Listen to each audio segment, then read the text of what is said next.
Good morning, guys. I hope that you guys are having a wonderful holiday season, getting some relaxation in there as well. So, I wanted to come on today and just give you guys some background information. I haven't really introduced myself and given you guys some backstory on kind of where I'm at this point with my health journey. My name is Renee. I live in Southern Ohio. I have a husband that I've been with for the last 17 years and my daughter Josie, who is 7. I live about 2 hours away from my family. They live more in eastern Ohio, and so I don't get up to visit them as much as I would like to. So, about 2.5 years ago, so August of 2022, I ended up getting COVID. And I had no idea how much it was going to impact my life. I had significant health issues with that round of COVID. I had the Delta variant. And although I had all 3 of my vaccinations, I had COVID in the past, but this particular time of having COVID, it was really, really bad. So I was a teacher and was getting ready to start school when this happened. And because of that, I I wasn't able to go back to school the first few weeks, what I thought was going to be only a few weeks. And I ended up having more and more health issues. Um, I was diagnosed with a rare form of blood cancer, which may or may not have been related to the long haul COVID. That was kind of the first diagnosis. Then I started having significant neurological symptoms and also was dealing with chronic fatigue. So, both of those combined, it started unraveling. And I had to put in for FMLA from work and kind of to deal with what was going on with me and my illness. So I went to see a neurologist at OSU, which is one of the best hospitals here in Ohio. Was hooked up with a great neurologist. I still see him today. And we kind of worked through some of what was going on. And one of the issues that I had and continue to have deals with my short-term memory. And I have a really hard time remembering things. I could go up and down the stairs and not remember why. And it would take me 5 or 6 minutes to recover why I went upstairs, what I was trying to fetch, and just started having some severe anxiety that was this is all related to long haul COVID, and started having just a myriad of other symptoms. So, in the process of trying to maintain what I was hoping of going back to school that school year, um, I just really was falling apart. I also started losing sensation in my legs, and that was also a neurological symptom. And I ended up figuring out that I had neuropathy in my legs. And then I also figured out that I had short fiber neuropathy in my legs. And then I figured out that I had cardiovagal syndrome, which can affect your heart along with like your bladder function, along with neuropathy. So I had that to deal with. Then I started having some other issues relating to the long haul COVID, which were one of the tests that were run. I had an enlarged spleen and my liver was enlarged as well. And so they kind of figured out, putting the dots together, that this was part of the rare blood cancer. Ended up also going to see an immunologist and had some blood work done with that as well. And my IgM and my IgG were extremely low.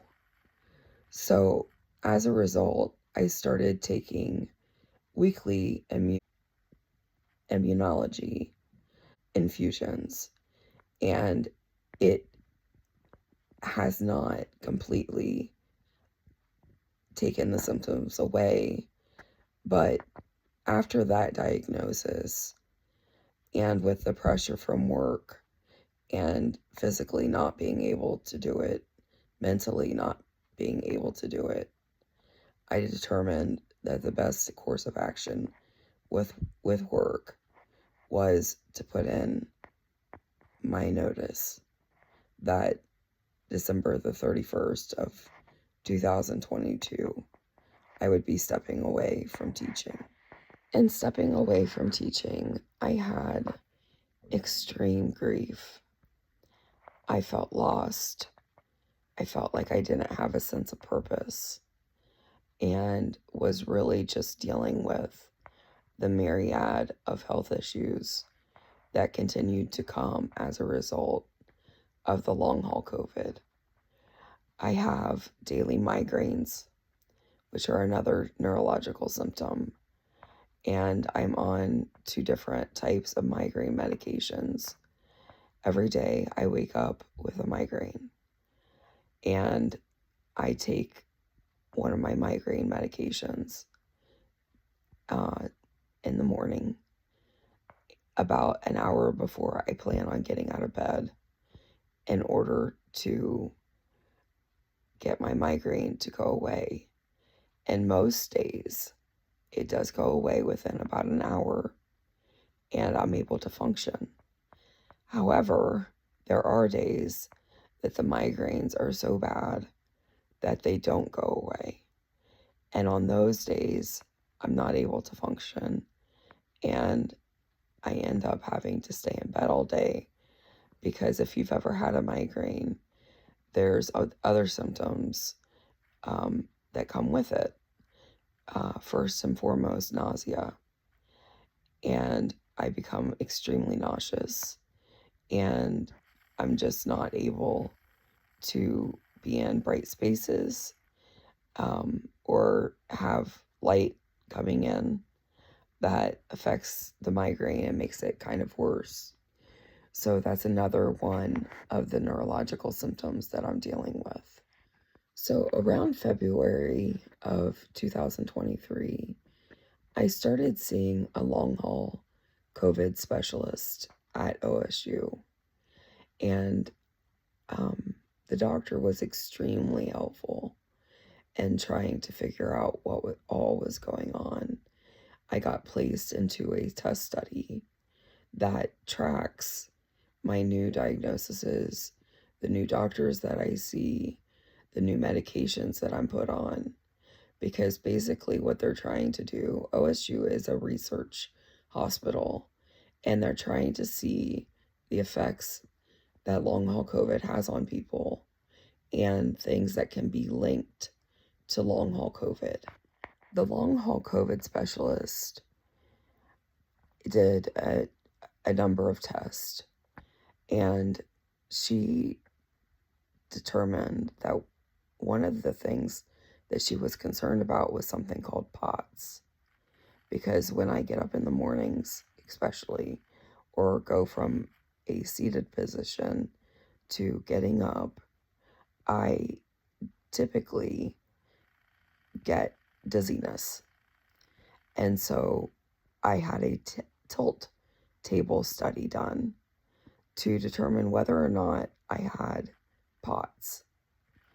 And POTS basically affects your blood pressure and your pulse rate. And those are the two things that they test during this tilt table study.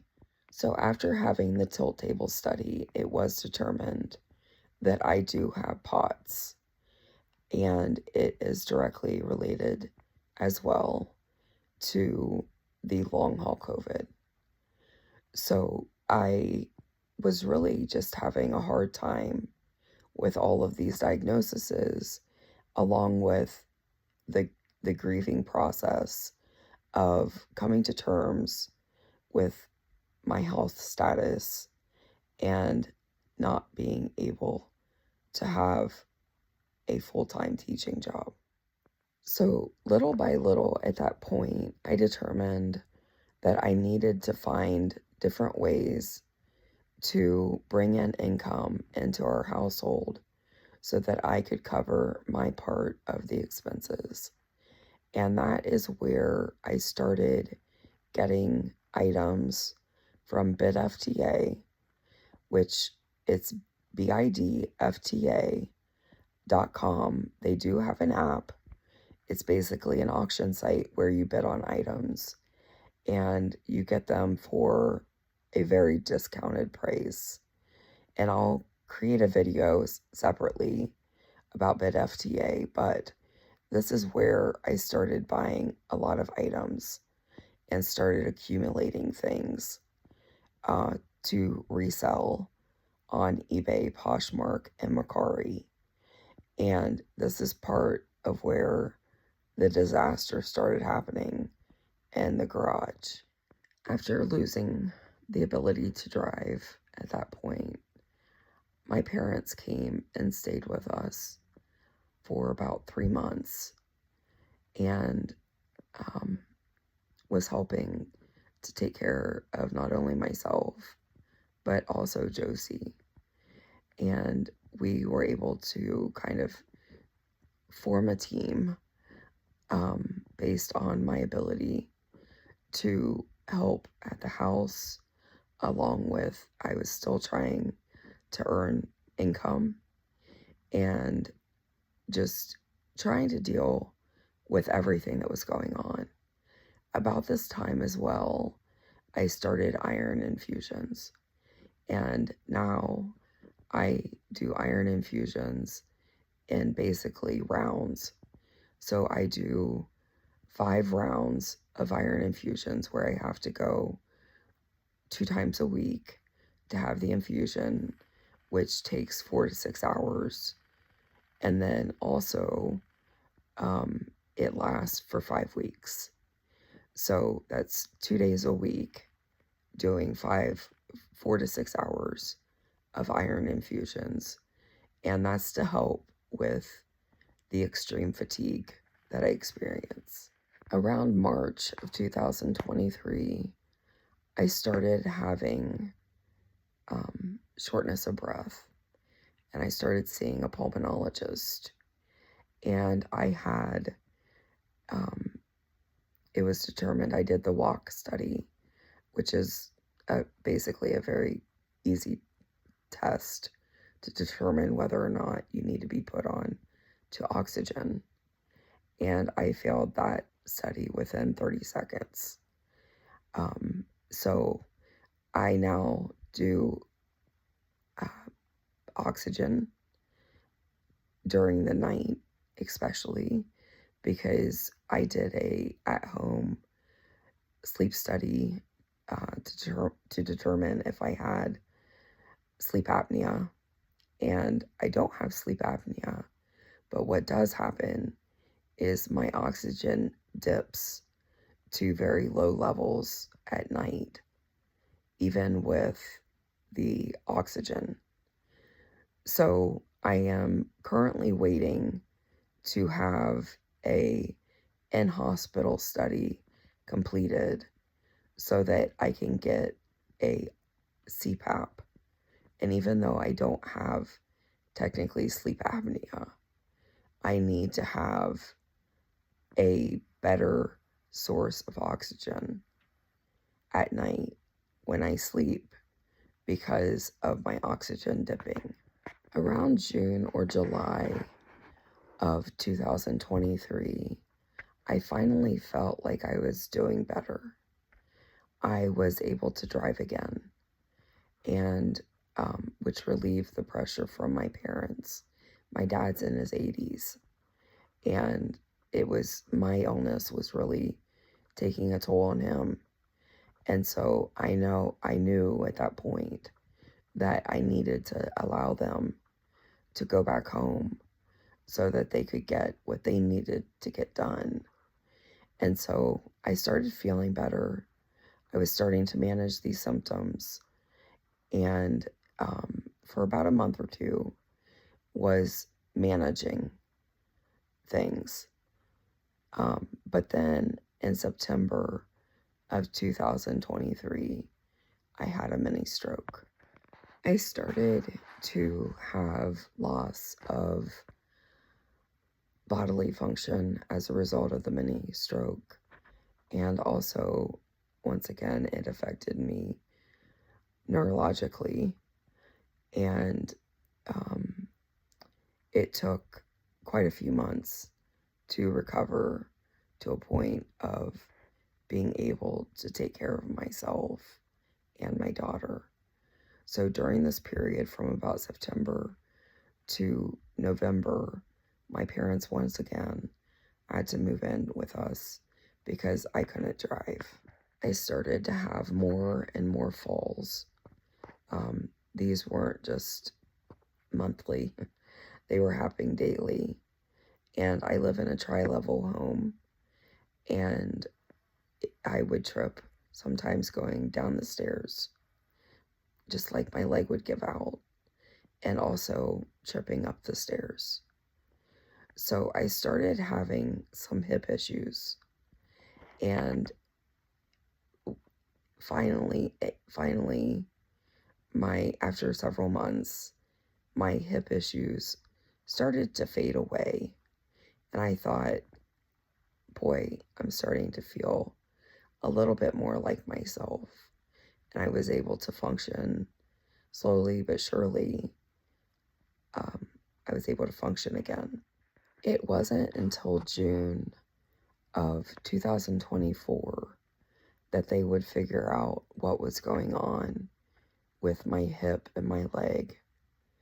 At first, they thought it was sciatica, but the pain that was radiating from my hip was on my upper thigh and not shooting down my leg on the underside. So I had an MRI done, and I had a torn labrum along with osteoarthritis, and I also had anatomical issues that repairing the labrum wouldn't have cured. So it was determined that I had to have a total hip replacement. So in September of 2024, I had a total hip replacement. So after the total hip replacement, it took me 2 to 3 weeks to kind of recover while my parents once again were living with us. And I thought I was doing well until I started having pain in my calf, and my leg from the knee down was numb.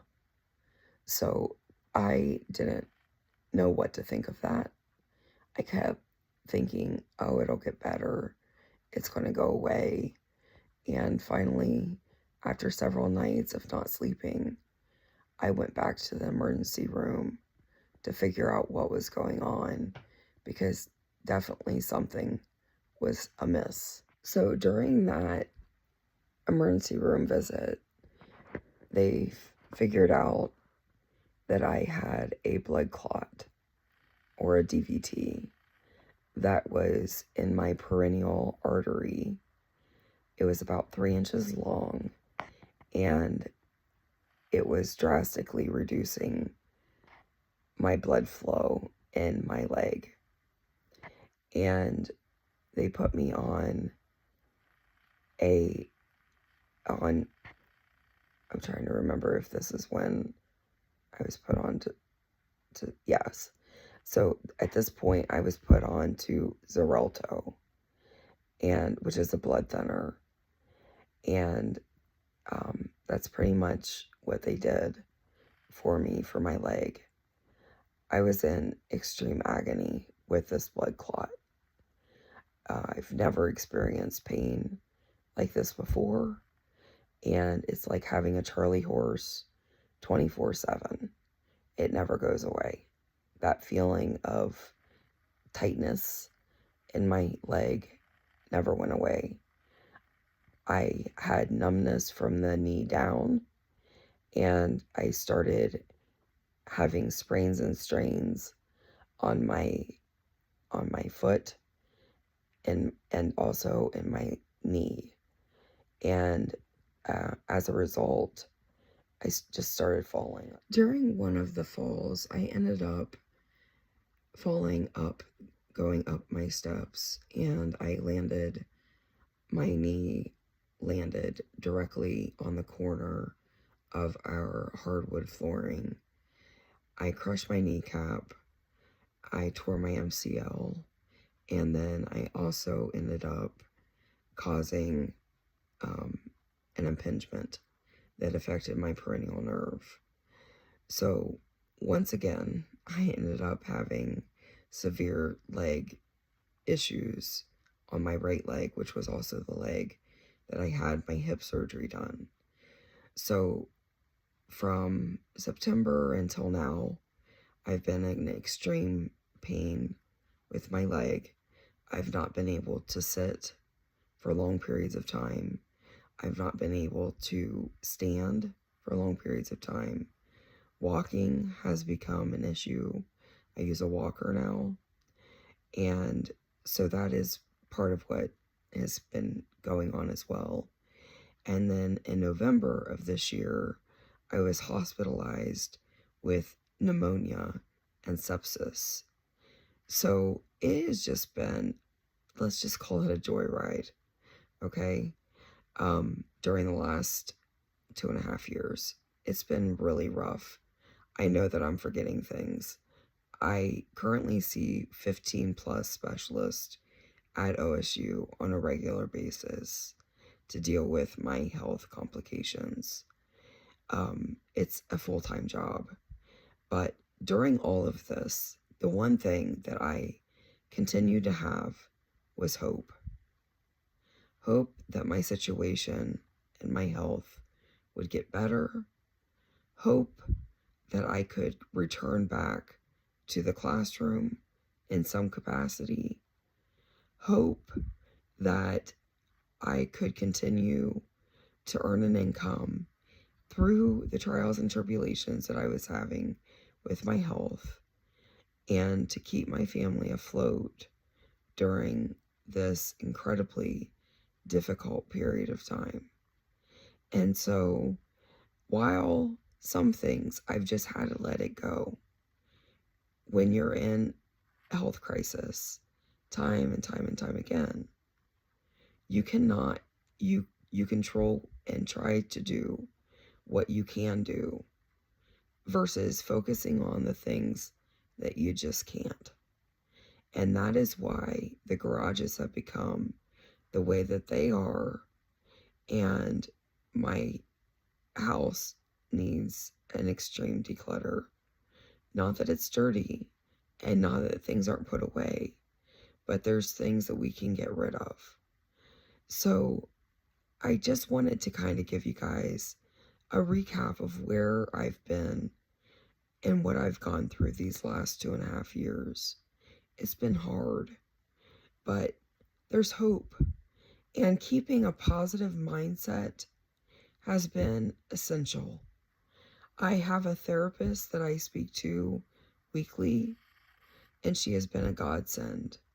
I have been able to manage my emotions and the feelings of grief through this entire thing. And just really just trying to focus on what I can do. And what I can do is sell things on eBay, Mercari, and Poshmark, and at the same time deal with going to all of these doctor visits, dealing with my current leg issues that are going on, and just really trying to remain positive. Because at some point, I do believe that I am going to become better, and this constant flow of health issues, we'll call it a flow, but it's really a flood of health issues, will be better managed, and I will be able to work at least 3 days a week outside of the home while teaching online and running a online business. So I hope that you guys can understand a little bit better about where things have been the last 2.5 years and why things have gotten to the point that they have in the garages. And also, if you are dealing with an illness, a prolonged illness of some sort, then please know you're not alone. There are people out there that care about you and that love you. If you need to, I highly recommend finding a therapist that you can talk to and talk through your problems, to bounce off ideas with, and see where the road takes you. Okay? So be positive, stay strong, hang in there, and that light at the end of the tunnel will finally break through.